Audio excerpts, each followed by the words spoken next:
Good morning. I am Andrea with Happy Cloud Creations, and I am jumping on today because it's week 2 of the Infinite Night Helix Quilt Along. If you're watching this live, there will be a live up in the corner that says live. If that is gone, this is a replay. This will be saved to my Instagram and my Facebook, and then I will also upload it to my YouTube channel. This week, week 2, we will be making our flying geese units, and we will be making with those flying geese units, we'll be making our small arrow units. So, let's see, if you jump on, say hi, so I can make sure I can see comments. I'm not sure. It should be working. Okay. I'm just going to trust that it's working, okay? So, the pattern uses the 4 at a time method. And this method makes them slightly larger, and then you trim them to size.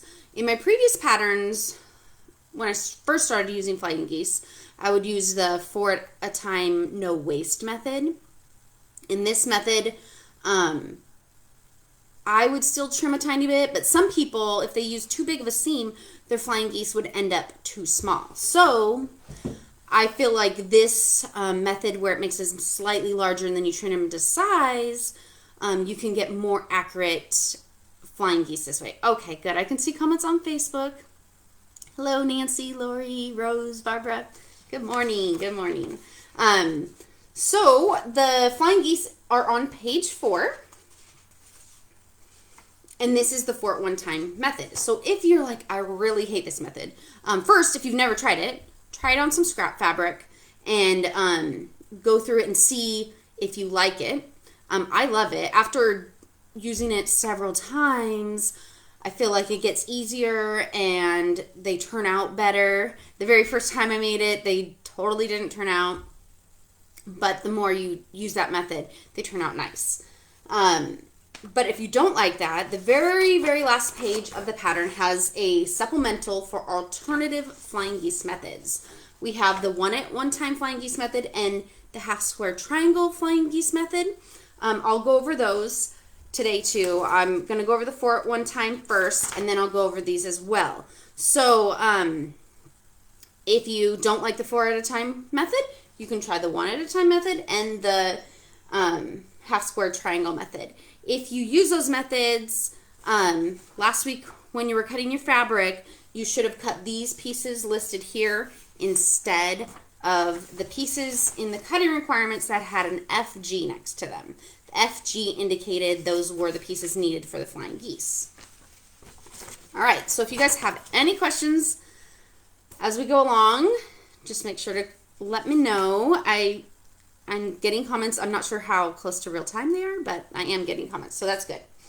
All right, so I'm making the king size. So king and queen are going to be the same size. Mine are a little bit bigger if you're doing the baby throw, twin full.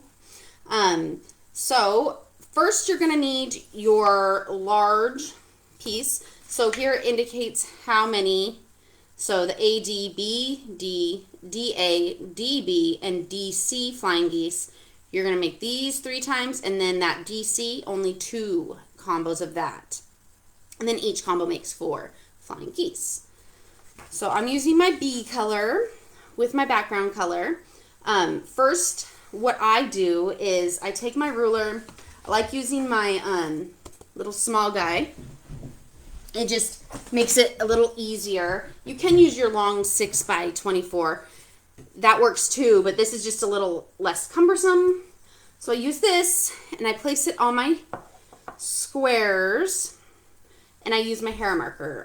This one is from Modern American Heritage, I think that's what it's called. My husband got it for me as a gift, but I used to use the clover ones, which are plastic, but I dropped them on the floor a couple times and they chipped. So this one's nice because it's a little more sturdy. It doesn't chip if it falls on my tile floor. So what I do is I draw a line down the center with my hair marker. I like this because it doesn't leave any ink on your fabric and you don't have to worry about that showing through or not washing out or bleeding. But you can use other marking tools. There's disappearing ink pens you can find at the fabric store. Just make sure it's something that will wash out for sure. Because you don't want it to ruin your whole quilt if you go to wash it and it bleeds all over your quilt. So I just take the whole stack of what these were 3 3/4 inch squares for the king size. I take that whole stack and just draw lines down the center of each one from one diagonal line through the whole stack. That way they're all ready for me. And then you place one on this corner and one on this corner. And then you're going to sew a 1/4 inch seam from both sides. My little tip is to get a 1/4 inch presser foot. So I got this foot. It has a little guide on the side, if you can see that. Because before that, the foot that came with my machine was slightly larger than a 1/4 inch. And so all my blocks would end up slightly smaller because I would just line it up against that side of my foot and they would end up slightly smaller. And so when I started designing patterns, I was like, I want to make sure my pieces are ending up the correct size. So that way, when I design a pattern and give it to you, I know the finished product is going to be that size. So I just lined that presser foot up on that line I drew. So I will stitch a 1/4 inch from this side and a 1/4 inch from that side. A quilter's 1/4 inch is like a scamp 1/4 inch because it's taking into account the size of your thread and the width of your fabric for when you're pressing it open. And so that's why my pattern on the very first page, basic instructions, tells you how to test your 1/4 inch to make sure your foot is giving you that 1/4 inch seam. So once you have that done, some people like to use a ruler and a rotary cutter to cut them apart. I just use my scissors because I feel like scissors won't slip, and sometimes a rotary cutter and a ruler might slip, and then you ruined all that hard work you did. So cut them apart and you have 2 little pieces. Once you go to the iron, I like to finger press them open and then I just press with my iron. I don't use motion. If you're worried about wonkiness, you might not want to use steam either. But if you're pressing that open with your fingers and making this seam, this line as straight as possible, that's going to help your flying geese turn out correctly. Because if this is bowed at all, your flying geese aren't going to turn out how you want them to. But if this line is straight, your flying geese are going to turn out a lot better. So once you have that done and nice and pressed and that seam is nice and straight, we're going to place another one of the squares that has the line down the center on our little heart shape. And then you're going to sew, again, 1/4 inch from both sides of that drawn line. And if you notice, it'll end up between these 2 little triangles. The little triangle in the center and these side mountains, if you would call them. That's where it's going to kind of line up. Sometimes it doesn't line up perfectly, but you know what? That's fine. We're human. We can only make it as perfect as we can. It's not going to be completely perfect. And then I cut that with my scissors.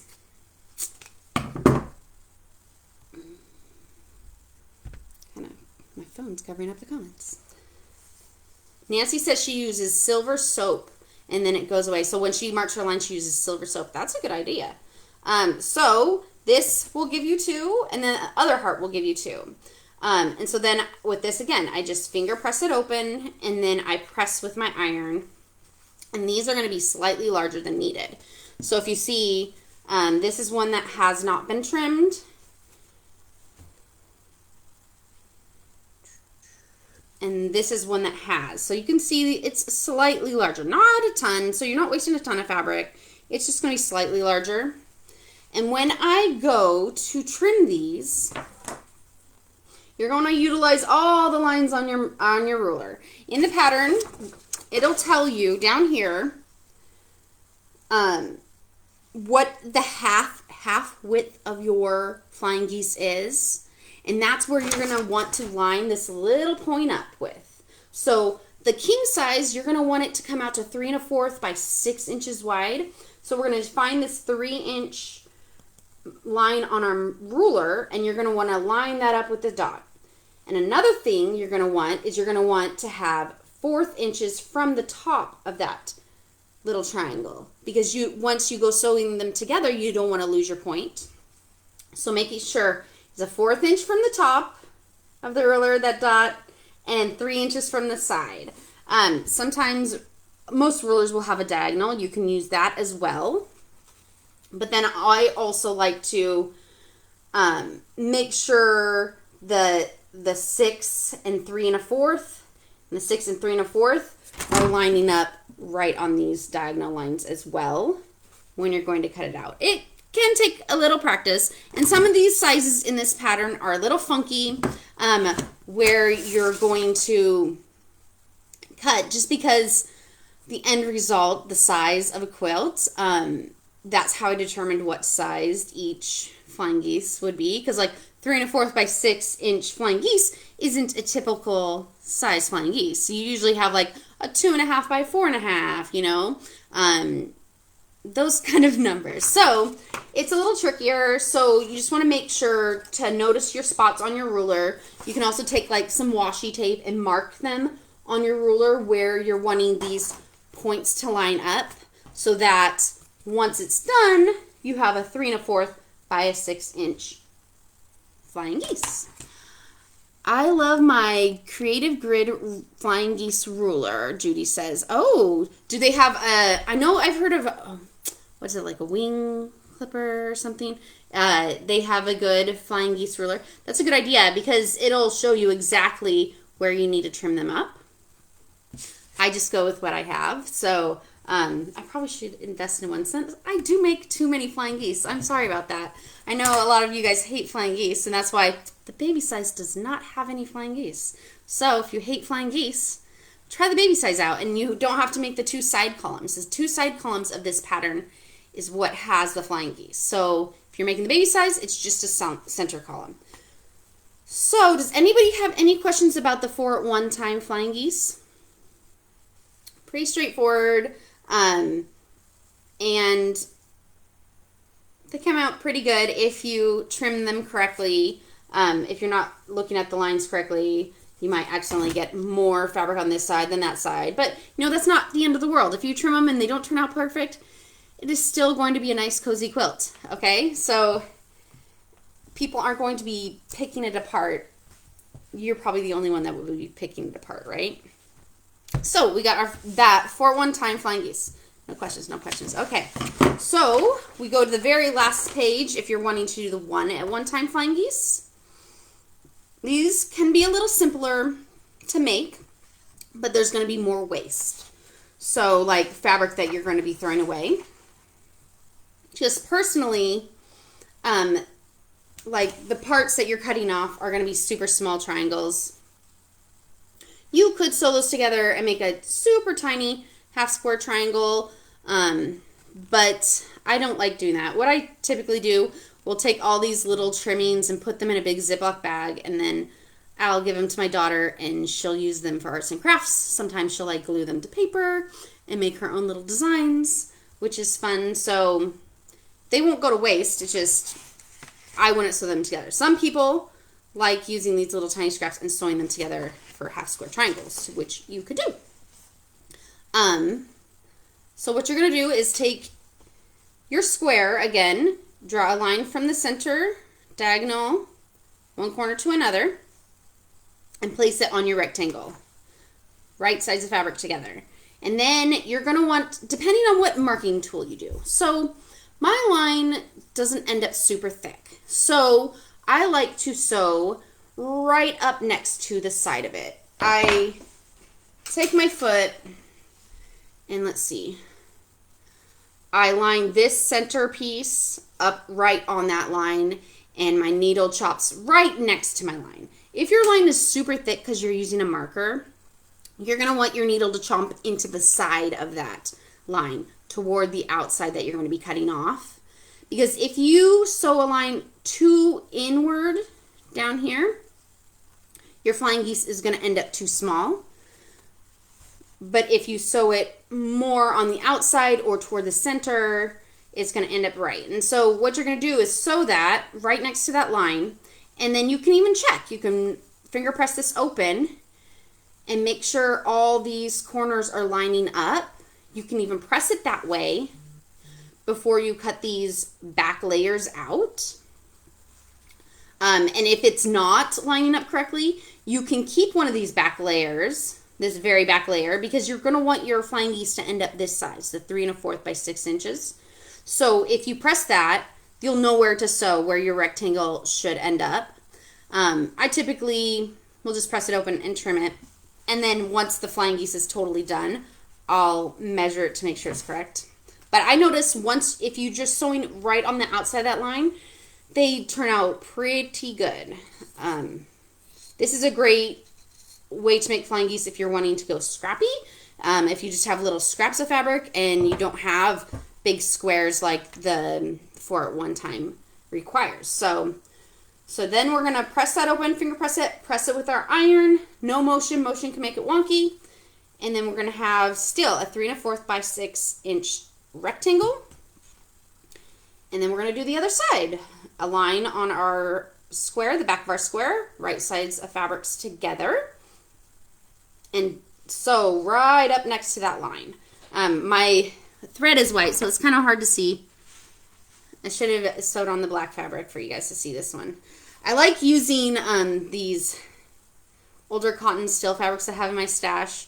I just use them for all my demo pieces. That way I will build up a bunch of half square triangles and flying geese and stuff, and I'm hoping to make some throw pillars for my couch, and they're all matched because all my demo pieces are using this fabric.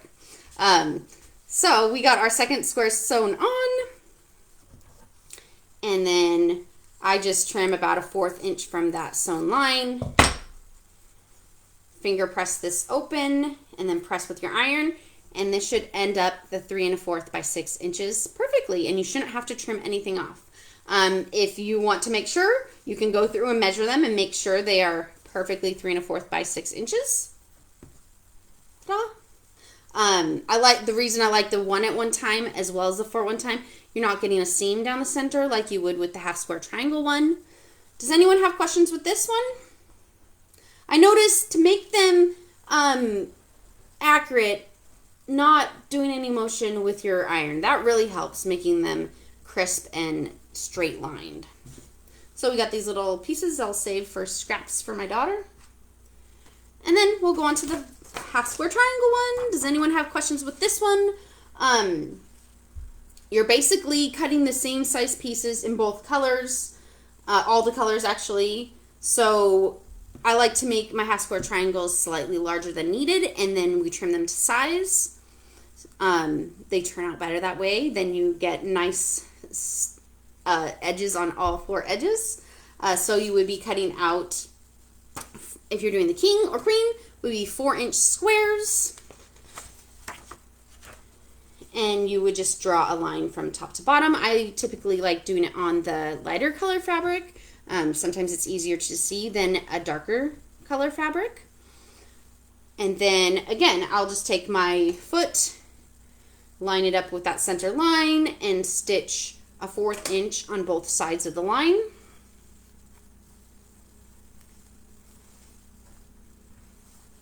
And then I'll take my scissors, cut it down that center line that I drew. And then you'll have 2, if I can open them, 2 half square triangles, which will make 1 flying geese. I love doing the larger size than cutting down, then I'm more accurate, Shannon says. Yeah, I feel like they're more accurate because sometimes if you make your flying geese too size, they end up too small or they end up wonky and you can't trim them because they're kind of wonky and they're too small. So I prefer that too. Okay, so we got our 2 half square triangles. Same with these two, huh? They end up a little wonky if you try to do them 2 sides. And then it's always like cutting on like a 7/8, which nobody loves cutting 7/8, right? Okay, so we have our half square triangles that are slightly larger that we were going to want to trim down, which there's not a lot excess. That might be hard to see. I'll switch the colors. There's a little bit of overhang excess, not a lot. When you're trimming these, I like to utilize this diagonal line on my ruler. That way, when you're trimming it, you want to make sure there's equal amounts of color A and color, what is it, D, on both sides of your half square triangle. If you just decide, oh, I'm going to just trim off both these sides, sometimes it doesn't end up even and this side has a little bit extra, and that's when your half square triangles don't actually turn out very well. But if you're lining it up, usually I just cut a little bit off of the first side and then I'll rotate it, and that's when I'll line it up with the 3 1/4, 3 1/4 lines on the nicely trimmed sides. And then you see you'll end up with the same amount on both sides of this line. So it's a nice, perfect little half square triangle instead of, you know, having it a little wonky. No, I don't like 8ths anything. Sorry, Shannon. I know some of my patterns have 7/8 and 5/8, but sometimes you just need that size to get the correct size block, you know? But it is kind of a pain. So once we have both of our half square triangles, we're going to put them right sides together, making sure the wing colors up here and the body colors down here. And to get those to nest good, I like to press one color to color A and then one color to color D, so that when you're laying them together, it's going to be less bulky, and they kind of will just kind of nest right up to each other if one's pressed this way and one's pressed the other way. And then you just stitch down the side. I typically like to start with the bulkier side first, because sometimes if you start with the less bulky side and get to here, the fabric will shift more than if you were to start with the bulky part first. And then voila, we have a flying geese. So you notice this one does have a seam down the center, which it's not the end of the world. It still looks awesome, I think. But if you have something that is a lot of directional or a big print like this, it can cut the print up more than the 1 at 1 time flying geese. So maybe just, you know, try all 3 methods and then see which one you prefer. I know most of my patterns will give you at least 2 options, the 1 at 1 time or the 4 at 1 time. But this half square triangle method is good if you're like, I'm really comfortable with half square triangles, and so I know how to make those. So that might be an easier method for someone if you're newer than, you know, a more experienced quilter. I know when I first started quilting, everything I made had half square triangles because I was familiar with them. So like my Snowy Day quilt sampler was one of my first patterns. I think maybe like my second or third, something like that. And so it's made with all half square triangles, where places you could have used a flying geese, but I was like, I like half square triangles, so we're just going to do all half square triangles. But it doesn't look bad. I still like it. So that's a great option if you want to do that. So once you have all your flying geese made, I'll see where it is. You're going to take, where is it? Here's the pattern. Here we go. Back on page 4. So if you went and did some on that last page of the pattern, you'll go back to page 4 to make the small arrow units. And with these, we're just using the AD combos and the AD, or the DA and AD, and the DB and BD combos. So those DC combos will be saved for later. Those flying geese won't be used in the small arrow section. So you'll save those for a different block later.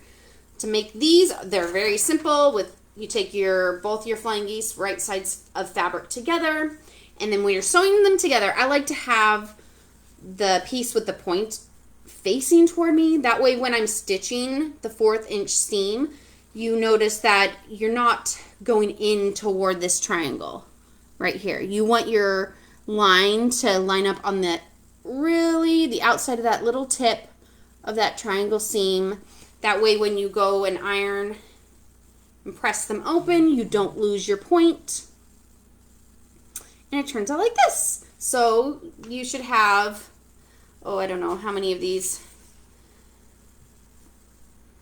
You should have 12 of each color combo. So 24 little small arrow units. Does anyone have any questions with this week? I know I forgot to look to see what we're doing next week, so I'm going to look really quick.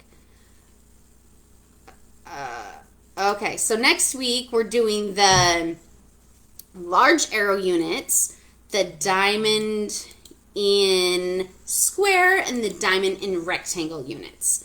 So I know this morning I jumped on a little late because I was still sewing and ironing, and so I had to finish those up really quick. So next week I'll try to prep them and they'll be all done. I think next week I'm gonna have to do the video on Wednesday again. I haven't decided if I'm gonna do either 10:30, 11. I will post a event in the Facebook Quilt Along group to let you guys know. And it'll be Wednesday, probably 10:30 or 11. One of those times. If you guys have any questions in the meantime, you can email me at happycloudcreations@gmail.com. If you didn't see, I do have on my website, I have a page for pattern corrections or updates. And this one had one small update for the twin size. Let's see, I don't have the page out. It's page 6.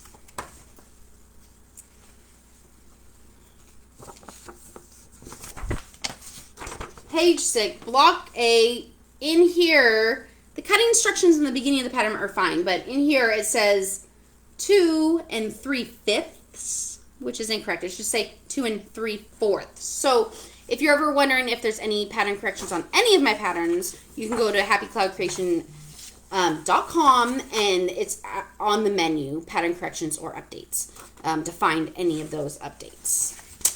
So I guess I will see you guys next week. I hope you guys have fun making this quilt. I'm really excited to see how your guys' turn out. I know a few people have already finished their small arrow units and posted it in the Facebook group. So when you're done with yours, take a picture and post it in the group so we all can see. And I will talk to you guys next week. Have a great week. Bye.